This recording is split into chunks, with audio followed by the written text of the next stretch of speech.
Well, there are good days and there are bad days, and today has not been a brilliant one thus far. This is the Integrale that's given us all sorts of problems with the brakes.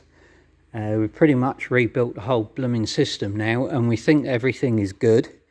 So we went to take it for a test today, started it up this morning, put it on the transporter, took it to the place where we're going to do the testing, and it just didn't want to know. It's cranking over. We've got no fire in the hole at all. I think at this moment in time we've probably lost a feed to the ECU or something like that. The injectors aren't clicking, nothing is happening.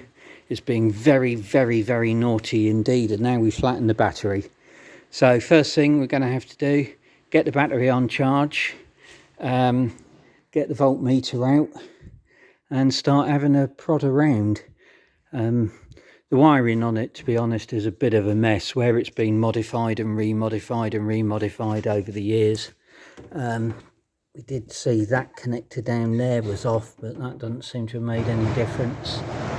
So yeah, it's just a matter of getting the old multimeter out and starting to do some detective work. So I'll let you know how I get on. Bye.